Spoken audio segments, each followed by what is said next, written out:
سوال پوچھنے آئے ہو؟ میں نے کہا جی حضور میں سوال پوچھنے آیا ہوں۔ کہا وابسہ جو پوچھنے آئے ہو پوچھو گے یا میں بتاؤں کیا پوچھنے آئے ہو؟ عرض کی حضور اگر آپ بتا دیں پھر تو کمال ہو جائے۔ ڈٹھے ورق قرآن دے پھول سارے، تیری شان جیا نہیں کوئی ہور ڈٹھا، تیری شان دا کرے مقابلہ جیڑا انہوں عاشقاں اصلی چور ڈٹھا۔ کوئی نور آکھے کوئی بشر آکھے، پیندا رات دنے ایہو شور ڈٹھا۔ اللہ والیاں گل مکا دیتی تساں ہور ڈٹھا اساں ہور ڈٹھا۔ تم نے حلیمہ کی بکریوں کے پیچھے پیچھے دیکھا ہے، سدرہ پر جبریل کے آگے آگے نہیں دیکھا۔ اور اقبال کہتا ہے تم نے یوسف کو کنویں میں دیکھا تو کیا دیکھا؟ ارے ناداں جو مطلق تھا مقید کر دیا تو نے۔ اللہ اکبر۔ تو کہا واپسہ جو سوال پوچھنے آئے ہو تم خود پوچھو گے یا میں بتاؤں کیا پوچھنے آئے ہو؟ عرض کی حضور اگر آپ بتا دیں پھر تو کمال ہو جائے۔ فرمایا تم خیر اور شر کے بارے پوچھنے آئے ہو، اچھائی کیا ہوتی ہے برائی کیا ہوتی ہے؟ یہی سوال تھا؟ جی حضور یہی سوال تھا۔ کہا اس کا جواب مجھ سے لینا یا اپنے آپ سے لینا ہے؟ عرض کی جواب آتا ہوتا تو سوال ہی کیوں بنتا؟ تو سنو، یہ 3 انگلیاں حضور نے جوڑی، انگوٹھا اور ساتھ والی انگلی، اور یہ 3 انگلیاں جوڑ کے فضرب علی صدرہ فقال استفت من قلبک۔ حضور نے ان انگلیوں کو جوڑ کے یوں سینے پہ مارا، دل والی جگہ پہ مار کے کہا یہ اندر ہی مفتی بیٹھا اسے ہی پوچھ لے، یہی بتا دے گا خیر کیا ہے شر کیا ہے۔ تو فتویٰ اندر سے ملتا ہے، یہ مفتی بتاتا ہے اچھائی کیا ہے یہ برائی کیا ہے۔ جب دیوار رکھتے ہوئے ہمسائے کے 2 انچ دبانے لگتے ہیں، اندر گھنٹیاں بج رہی ہوتی ہیں تم غلط کر رہے ہو۔ جب رشوت لے رہے ہو میز کے نیچے سے یا اوپر سے، اس وقت اندر ضمیر آوازیں دے رہا ہے تم غلط بول رہے ہو۔ جب بازار میں چلتے ہوئے نظر بھٹکتی ہے، خیال بہکتا ہے، اور اپنے گھر میں بہنیں موجود ہوں لیکن پھر بھی نظر کسی کی بہن کو شہوت سے دیکھتی ہے تو اندر ضمیر شور مچاتا ہے کہ تیری پردہ نشین بہنیں بھی تو گھر میں بیٹھی ہوئی ہیں۔ یہ اندر سے آواز آتی ہے، اندر سے آواز آتی ہے۔ تو کہا استفت من قلبک، کہا اپنے دل سے پوچھ۔ تو یہ وہ فطری ہدایت ہے جو اللہ نے ہر انسان کے سینے میں رکھی۔ والذی قدر فہدی والذی اخرج المرعی، اور وہ اللہ جس نے زمین سے سبز چارہ نکالا۔ وہ آپ دیکھتے ہیں زمین کے اندر جب بیج ڈال کے اس کے اوپر سہاگا دے کے اور پانی ڈال دیا جاتا ہے اور پھر زمین کے اوپر پپڑی جم جاتی ہے اور وہ اتنی سخت اور ٹھوس ہو جاتی ہے، اگر اپنی انگلی زمین کے اندر دھنسانا چاہیں تو وہ پپڑی مزاحم ہوتی ہے، لیکن اسی کا کلیجہ چیر کے جب ننھی کومپل باہر نکلتی ہے اور وہ اتنی گداز اور نرم ہوتی ہے، اگر اس کو آپ اپنے پپوٹوں سے چھوئیں، اپنے ہاتھوں سے چھوئیں تو آپ کے ہاتھوں کے لمس سے وہ مرجھا جائے۔ یار جہاں آپ کی انگلی داخل نہیں ہو رہی وہاں سے وہ ننھی کومپل باہر کیسے آئی؟ کہا خود نہیں آئی، کسی نکالنے والے نے نکالی۔ والذی اخرج المرعی فجعلہ غثاء احوا، پھر اس کو جو ہے وہ کر دیا خشک اور سیاہ کر دیا۔ پہلے وہ سبز چارہ تھا، اس میں نمی تھی، پھر مرور وقت کے ساتھ اس کی نمی ختم ہو گئی، اس کے اندر کی جو سرخی، اس کے اندر جو سبزی تھی وہ بھی ختم ہو گئی اور وہ سیاہ ہو گیا۔ سردیوں کے موسم کے لیے کسانوں نے اسے محفوظ کر لیا، لیکن جب کسان اس کو نکال کر کے جو ہے وہ برسات کے موسم میں اس توڑی کو، اس چارے کو جانوروں کے سامنے رکھتے ہیں اور وہ خشک چارہ کھاتے ہیں تو پھر بھی تازہ دودھ دیتے ہیں، تو اس توڑی کے کھانے سے تازہ دودھ کہاں سے آیا؟ کہا یہ خود نہیں آیا، یہ کسی نے اس کے اندر پیدا کیا ہے تو وہ رب ہے۔ یہ ساری باتیں بیان کرنے کے بعد جو مرغی کے بچے کو ہدایت دے سکتا ہے، جو بطخ کے بچے کو تیرنے کا سلیقہ دے سکتا ہے، جو انسان کے سینے میں ہدایت کا چراغا رکھ سکتا ہے، جو نرم اور گداز کومپل زمین کے کلیچے سے نکال سکتا ہے، تو کیا اپنے نبی کو وہ محروم رکھے گا؟ کہا سنقرئک فلا تنسى الا ما شاء اللہ۔ اے محبوب، جس رب نے کومپلوں کو زمین کی کوکھ سے نکالا، جس رب نے جانوروں کے بچوں کو بھی ہدایت کا چراغاں دیا، جس نے جو ہے وہ نوخیز بچے کو ماں کی چھاتی سے دودھ نکالنے کا سلیقہ دیا، وہ رب آپ کو بھی ایسا پڑھائے گا کہ آپ بھول نہیں سکیں گے۔ الا ما شاء اللہ، لیکن ہاں اگر اللہ چاہے تو۔ صاحب خازن نے لکھا ہے یہ استثناء واقعی نہیں ہوا، یہ ایسا کبھی ہوا ہی نہیں کہ حضور نے جو پڑھ لیا ہو وہ بھول گئے ہوں. اور یہاں صرف قرآن ہی مراد نہیں ہے. میرے حضور فرماتے ہیں انما اوتیت القرآن ومثلہ معہ، مجھے قرآن بھی دیا گیا اور قرآن جتنے اور علم بھی میرے سینے میں رکھ دیے گئے. فرمایا قرب قیامت میں ایک موٹے پیٹ والا شخص پلنگ پہ بیٹھ کے کہے گا کہ میاں حلال وہی ہے جو اللہ حلال کرے، حرام وہی ہے جو اللہ حرام کرے. حضور فرماتے ہیں کہ سن لو، جس کو میں حلال قرار دے دوں وہ ایسا ہی ہے جس کا اللہ حلال کرے، اور جس کو میں حرام قرار دے دوں وہ ایسا ہی ہے جس کو اللہ حرام قرار دے دے. تو یہ اللہ نے اپنے محبوب کو شان دی، علم دیا. سنقرئک فلا تنسى الا ما شاء اللہ انہ یعلم الجہر وما یخفی. یہ اس سورت کا نقطہ کمال ہے اور میں آپ کی توجہ یہاں چاہوں گا. اللہ فرماتا ہے کہ اس کی شان یہ ہے، تمہارے رب کی عظمت یہ ہے، انہ یعلم الجہر وما یخفی، جو تم ظاہر کرتے ہو تمہارا رب وہ بھی دیکھتا ہے، جو تم پوشیدہ کرتے ہو تمہارا رب وہ بھی دیکھتا ہے، وہ بھی جانتا ہے اور وہ بھی جانتا ہے. اس کی نگاہ سے کوئی شے پوشیدہ نہیں ہے. تمہارے مخفی امور بھی اس کی نگاہوں میں ہیں، تمہارے ظاہری امور بھی اس کی نگاہوں میں ہیں. جب تمہارا رب تمہارے ہر عمل کو دیکھ رہا ہے، وہ عمل ظاہر ہو یا وہ عمل باطن ہو، وہ چھپا ہوا عمل ہو یا وہ مجمع عام میں کیا گیا عمل ہو، تمہارا رب سب کو جانتا ہے. اگر یہ عقیدہ روح میں اتر جائے اور یہ اندر جم جائے تو پھر بند کوٹھری میں بھی جرم نہیں ہو سکتا کہ میرا اللہ تو مجھے دیکھ رہا ہے. اس کی نگاہوں سے تو کچھ پوشیدہ نہیں ہے. آپ دیکھتے نہیں ہیں کہ جب عقیدہ روح کی ایک ایک پرت میں اترا ہوا تھا تو سارے دروازے بند کر کے بت کے اوپر موٹا کپڑا ڈال کے زلیخا بولتی ہے تلک یوسف اب تو آ جاؤ نا، اب تو کوئی نہیں دیکھ رہا. تو یہ عقیدہ تھا جس نے روشنی دی. اور حضرت یوسف پیغمبر بولے قال معاذ اللہ، کہا میں اللہ کی پناہ میں آتا ہوں. تو دروازے بند کر کے لوگوں کی نظروں سے چھپ گئی اور اس پتھر کے بنے ہوئے مادو سے بھی حیا کرتی ہے جس کی بے نور آنکھیں نہیں دیکھتی، لیکن پھر بھی اس کے اوپر تو نے کپڑا ڈال لیا اور اس سے بھی شرم کرتی ہے. تو میں اپنے اس رب سے حیا کیوں نہ کروں جو ساتویں کوٹری میں دیکھ رہا ہے.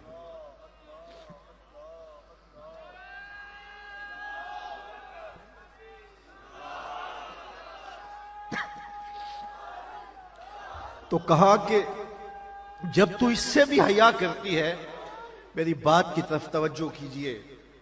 یہ اس سورت کا نقطہ کمال ہے. اس سورت میں جو مضمون باندھا گیا، اب یہاں آ کر کے یہ نقطہ عروج ہے، اس کو سمجھنے کی ضرورت ہے. اور یہ ہماری زندگی میں داخل ہو جائے تو ہماری زندگی منظم ہو جائے گی، ہماری نسلیں منظم ہو جائیں گی. آج باپ یہ سمجھتا ہے کہ میں نے دروازے مکفل کر دیے ہیں، میرے گھر کی چار دیواری بہت اونچی ہے، میری بیٹیاں بھی محفوظ ہیں، میرے بیٹے بھی محفوظ ہیں. لیکن وہ نہیں سمجھتا کہ شیطان بیٹی اور بیٹے کے بستر میں گھسا ہوا ہے. یہ سوشل میڈیا کی قیامت نے زندگی کے تقدس کو چھین لیا ہے اور بند کمرے کے اندر آنکھوں کا حیا رخصت ہو گیا، آنکھوں کی شرم اڑ گئی. حضرت یوسف علیہ السلام کا عمل دیکھیے، جب ساتوں دروازے مکفل ہو گئے اور بت کے اوپر بھی زلیخا پردہ ڈال کر کے بولتی ہے تلک یوسف اب تو آ جاؤ نا، اب تو کوئی نہیں دیکھ رہا. تو جناب یوسف بولتے ہیں قال معاذ اللہ، کہا میں اللہ کی پناہ میں آتا ہوں. تو لوگوں کی نظروں سے چھپ گئی نا دروازے بند کر کے، اور اس بے نور آنکھیں رکھنے والے اس مٹی یا پتھر کے مادو کے اوپر بھی نے کھیس ڈال لیا تاکہ مجھے اس سے بھی حیا آتی ہے. کہا تو چھپ گئی ہے، میں اس خدا سے کیسے چھپوں جو ساتویں کوٹڑی میں بھی دیکھ رہا ہے. پھر اتنی روشنیاں برسی، اتنے اجالے برسے کہ گناہ کا تصور بھی محال ہو گیا. جب یہ یقین بندے کی روح میں اتر جاتا ہے کہ میرا مالک مجھے دیکھ رہا ہے تو پھر ساتویں کوٹڑی میں بھی جرم نہیں ہوتے. مالک کے دیکھنے کا تصور زندگی کے اندر جو ہے وہ ایک ایسا نظم پیدا کرتا ہے جہاں نہ کوئی سیکورٹی پہنچتی ہے، جہاں نہ کوئی خفیہ کیمرہ پہنچتا ہے، جہاں نہ کوئی ایجنسی پہنچتی ہے، وہاں یہ عقیدہ پہنچتا ہے کہ میرا مالک مجھے دیکھ رہا ہے. امام یافعی نے روض الریاحین کے اندر لکھا، ایک نوجوان بڑا خوبصورت تھا اور کپڑے کی دکان پہ کام کرتا تھا۔ ایک خاتون آئی اور اس پر فریفتہ ہو گئی۔ نوجوان تھا بھی بڑا خوبصورت اور عنفوان شباب بھی تھا، اور پھر وہ صرف خوبصورت ہی نہیں تھا، خوبصیرت بھی تھا۔ اس کے چہرے کے اوپر صرف رنگ کا جمال ہی نہیں تھا، سحری کے سجدوں کا تقدس بھی تھا۔ تو وہ خاتون آئی، وہ اس پہ فریفتہ ہو گئی۔ اس نے زیادہ ضرورت سے کپڑا خرید لیا، گٹھڑی بھاری ہو گئی۔ مال کے دکان سے کہا کہ اتنی بھاری گٹھڑی میں تو اٹھا نہیں سکتی، اس نوجوان کو میرے ساتھ بھیج دو تاکہ میرے گھر چھوڑ آئے۔ مال کے دکان اس کی نیت سے آگاہ نہ ہو سکا اور نوجوان کو روانہ کر دیا۔ جب گھر پہنچتے ہیں تو اس نے کہا کہ یہ میرے اس کمرے کے اندر سامان رکھ دو۔ وہ اندر داخل ہوا تو اس نے دروازہ بند کر دیا، حیا سوز لباس بھی اتار پھینکا اور اس نوجوان کو دعوت گناہ دینے لگے۔ اور وہ بار بار یہی کہتا تھا، میرا اللہ مجھے دیکھ رہا ہے، میرا اللہ مجھے دیکھ رہا ہے، میرا اللہ مجھے دیکھ رہا ہے۔ لیکن وہ تھی کہ اپنے جذبات سے مغلوب نوجوان نے سمجھا کہ کہیں ایسا نہ ہو کہ شیطان میرے اوپر حملہ آوری نہ ہو جائے، کیونکہ یہ سب سے نازک مرحلہ ہوتا ہے۔ شیطان کا سب سے باریک اور ریشمی جال یہی ہوتا ہے۔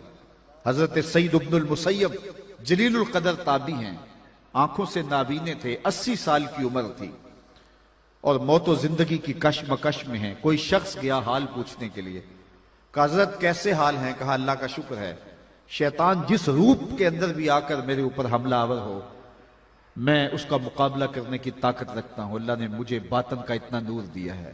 لیکن پھر ٹھنڈی آہ بھر کے کہنے لگے، ہاں اگر عورت کے روپ میں آ جائے تو کچھ کہہ نہیں سکتا۔ یہ کون کہہ رہا ہے جس کی عمر 80 سال ہے؟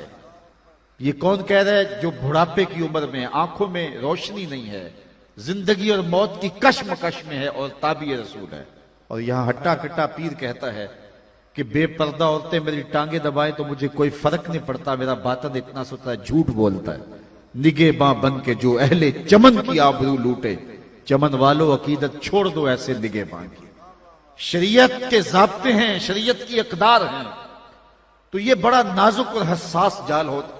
اس نوجوان نے سوچا کہیں ایسا نہ ہو کہ شیطان میری زندگی کی ساری کمائی لوٹ لے۔ یار گھر بناتے بناتے زندگیاں گزر جاتی ہیں اور ڈاکو آتے ہیں 2 منٹ میں صفایا کر دیتے ہیں۔ زندگی کے تقدس کو قائم کرتے کرتے کتنے تقوی، کتنی احتیاطیں، کتنی نظروں کی حیائیں اور کتنے مراحل سے گزرنا پڑتا ہے، اور جب جوانی لٹتی ہے تو 2 گھڑیاں بھی نہیں لگتی۔ اس نوجوان نے سوچا میری کمائی نہ لٹ جائے، میری زندگی برباد نہ ہو جائے۔ تو جب اس کو کوئی راستہ فرار کا نہیں مل رہا تھا تو اس نے اس عورت کو کہا، اگر تو اجازت دے تو ذرا میں واش روم سے نہ ہوا ہوں۔ اس نے کہا جا جلدی کر۔ وہ گیا اور واش روم میں اس نے حاجت کی اور پاخانہ اپنے پورے بدن پہ ہی مل لیا، اور اسی حالت میں جب باہر آیا تو عورت کو تعفن اور گھن آنے لگی۔ اس نے دروازہ کھول دیا تو اتنا خوبصورت تھا، لیکن کیا تو نے کرتوت کیا، کیا کام کیا، نکل جا یہاں سے۔ دروازہ کھول دیا۔ اللہ اکبر۔ وہ نوجوان گھر سے باہر نکل رہا تھا اور دل ہی دل میں شکر ادا کر رہا تھا، مالک میرا تن تو گندا ہو گیا، من تو ستھرا رہا۔ کائنات کا سب سے حسین چہرہ وہ ہوتا ہے جو جنسی کالک سے محفوظ ہو۔ اگر جنسی کالک لگی تو کچھ نہیں باقی بچے گا، دل کالا ہو گیا تو کچھ باقی نہیں بچے گا۔ سلطان باہو بولے کہ دل کالے نالوں منہ کالا چنگا، جے کو یہ رمز پچھانے ہو، اس کا بدن تو لبریز ہو گیا غلاظت سے لیکن دل ستھرا رہا۔ یافی علیہ رحمہ فرماتے ہیں کہ باہر جا کے اس نے ایک چشمے پہ غسل کیا، پھر جب تک زندہ رہا اس کے بدن سے مشک و عنبر کی خوشبو آیا کرتی تھی، اور جب فوت ہو گیا لوگوں نے دفن کر دیا، یہ خوشبو اس کی قبر کی مٹی سے بھی آیا کرتی تھی۔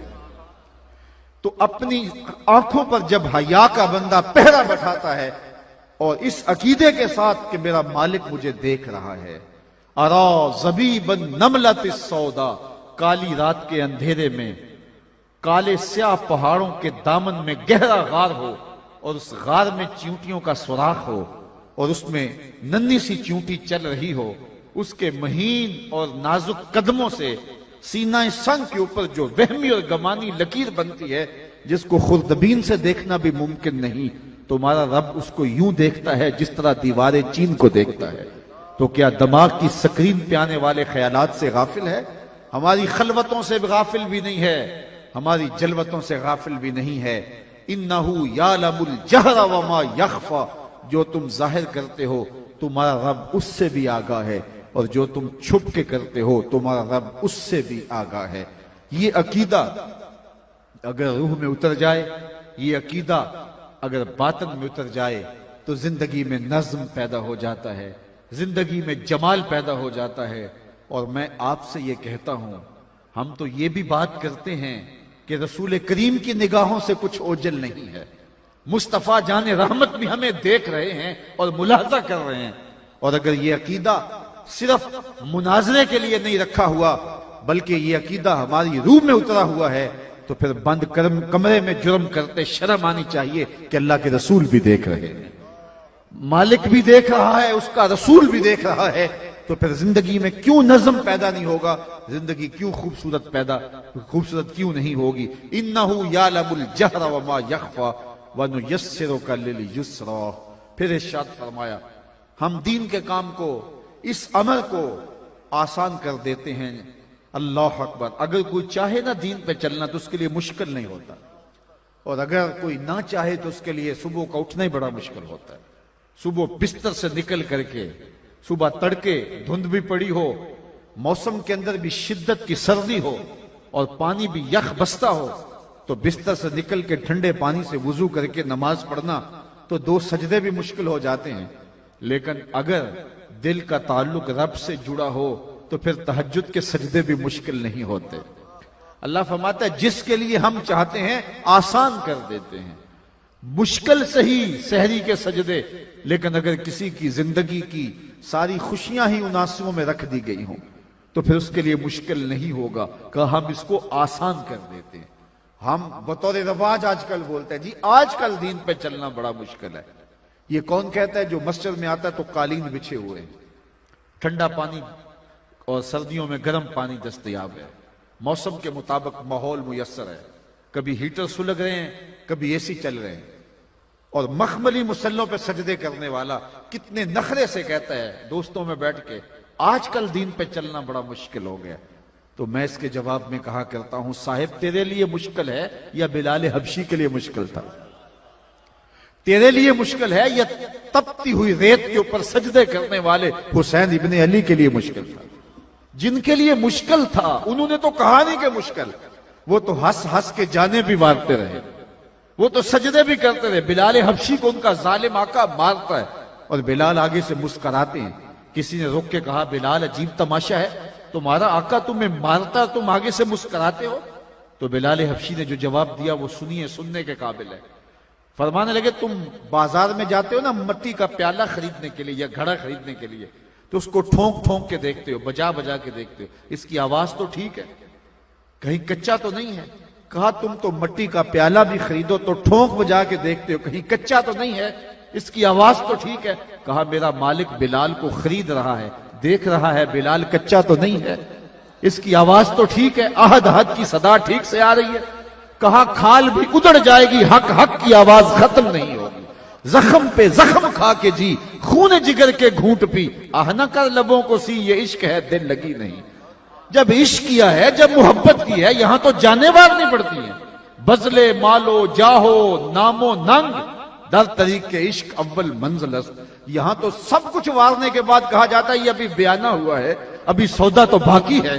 یہاں تو سب کچھ قربان کر کے، سب کچھ وار کر کے پھر بھی کہا جاتا ہے حق تو یہ تھا کہ حق ادا نہ ہوا۔ تو اس لیے یہ کیا ہوا کہ دین پہ چلنا بڑا مشکل ہے؟ ہم تو ان لوگوں کو بھی دیکھتے ہیں جن کے سر پہ آرا رکھ کے پاؤں تک چیر دیا گیا لیکن انہوں نے اف تک نہیں کی۔ ان کی کہانی بھی نہیں بھول سکتے جن کی 2 ٹانگیں 2 اونٹوں کی پچھلی ٹانگوں سے باندھ دی جاتی ہیں اور کہا جاتا ہے دین سے منحرف ہو جا ورنہ ان اونٹوں کو ہانکا لگائیں گے تیرا بدن چر جائے گا۔ اور پھر اس کے پوچھتے ہیں بتا، وہ کہتا ہے لگا دو ہانکا، پھر ہانکا لگتا ہے، بدن چرتا ہے، خون کے سرخ سرخ قطرے گرتے ہیں، لیکن ہمیں تاریخ بتاتی ہے جب تک زبان بولتی ہے لفظ یہی تھے، فزت برب الکعبہ، کعبے کے رب کی قسم زندگی کی بازی جیت گیا۔ دین پہ چلنا مشکل نہیں ہے، یہ تو پھر آسان ہوتا ہے جب نظر گنبد خضرا کے مکین کے جمال پہ ہو، مانا کہ محبت کے سفر میں ہر گام پہ سو مشکل ہے، لیکن یہ سفر آسان بھی ہے اگر ساتھ تمہارا ہو جائے۔ تو اس لیے فرمایا یہ دین مشکل نہیں ہے، وَنُيَسِّرُكَ لِلْيُسْرَى فَذَكِّرْ إِن نَفَعَتِ الذِّكْرَى۔ فرمایا محبوب اس عمل تبلیغ کو جاری رکھیے، آپ تذکیر کرتے رہیے، نصیحت کرتے رہیے۔ نصیحت ضرور فائدہ دیتی ہے، کبھی ایسا نہیں ہو کہ نصیحت فائدہ نہ دے۔ روز ایک قطرہ پتھر کے اوپر بھی گرے تو ایک دن پتھر پر بھی سوراخ ہو جاتا ہے۔ اس لیے ہمیں تلقین کی گئی ہے روزانہ قرآن پڑھو، قرآن پڑھو۔ ہم قرآن کو پڑھنا چھوڑ گئے ہیں۔ آج گمراہیوں کا سبب کیا ہے؟ وہ ہدایت کا سرچشمہ، وہ روشنیوں کا منبع و مصدر جو ہمارے گھر کے اندر ہے، آج ہم اس سے تعلق توڑ لیا ہے۔ آج ہمارا قبلہ، ہمارا کعبہ، آج ہمارا مائی باپ، آج ہمارا سب کچھ سوشل میڈیا بن گیا ہے۔ سویر سے لے کر شام تک اس سے ہم چپکے ہوئے ہیں۔ رات کی تنہائیوں میں نوجوان کی زندگی کے قیمتی لمحے برباد ہو رہے ہیں۔ یہ پتا چلے گا جب یہ بڑھاپے میں پہنچے گا کہ اس نے اپنے وقت کو کیسے برباد کیا اور اپنی سانسوں کو کیسے ضائع کیا، اور آخرت کے اندر اس کا حساب الگ دینے والا ہے۔ آپ جانتے ہیں قیامت کے دن زبان بند ہوں گی، ہاتھ بولیں گے۔ جس کے ہاتھ ہر وقت، جس کی ٹپس ہر وقت جو ہے وہ گندگی اور غلاظت دیکھتی رہیں، اس کی انگلیاں بولیں گی تو پھر وہ کتنا شرمسار ہوگا، کتنا شرمندہ ہوگا۔ یہ مختصر زندگی مالک کی دہلیز پہ لے آؤ، مالک کی چوکھٹ پہ لے آؤ۔ کہا مشکل نہیں ہے، یہ آسان ہے۔ آپ تبلیغ کا کام جاری رکھیں تو اس کا نتیجہ کیا ہوگا؟ ایک دن فرمایا کہ یہ بات اثر انداز ہوگی۔ روزانہ میں آپ کو کہتا ہوں 2 رکوع قرآن مجید کے اپنی زندگی میں شامل کرو۔ صبح کا آغاز قرآن مجید کی تلاوت سے کرو، اور اگر ہو سکے تو راتوں کی تنہائیوں میں کبھی قرآن پڑھا کرو۔ لوگ کہتے ہیں جی وہ فلاں خبر میں نے سنی، تو میاں آپ نے کیسے سنی؟ کہا رات نیند نہیں آ رہی تھی، میں چینل کھول کے بیٹھ گیا۔ میں نے کہا کاش نیند نہیں آ رہی تھی، قرآن کھول کے بیٹھ جاتے۔ میرے حضور نے فرمایا کہ راتوں کی تنہائیوں میں اٹھ کے قرآن پڑھو اور قرآن پڑھتے ہوئے رویا کرو۔ پھر فرمایا فَإِن لَمْ تَبْكُوا فَتَبَاكُوا، اگر رونا نہ آئے تو رونے کی کوشش کیا کرو۔ حضرت داتا گنج بخش علی حجویری علیہ رحمہ سے ایک مرید نے پوچھا حضرت اگر رونے کی کوشش کریں پھر بھی رونا نہ آئے؟ فرمایا پھر اپنے مقدر پہ رویا کرو۔ اتنے سنگ دل ہو گئے ہو کہ رونا چاہتے بھی ہو تمہاری آنکھیں آنسوں کا خراج نہیں دیتی ہیں۔ تو کتاب اللہ سے اپنے تعلق کو مضبوط کرو، اور روزانہ 2 رکوع قرآن مجید کے اپنی زندگی میں شامل کر لو۔ اپنی صبح کا آغاز کلام اللہ کی تلاوت سے کرو۔ فرمایا گیا اگر تمہارا رب سے باتیں کرنے کو جی چاہے تو قرآن کھول کے بیٹھ جایا کرو۔ یہ رب سے ہم کلام ہونا ہے، یہ رب سے مخاطبہ ہے۔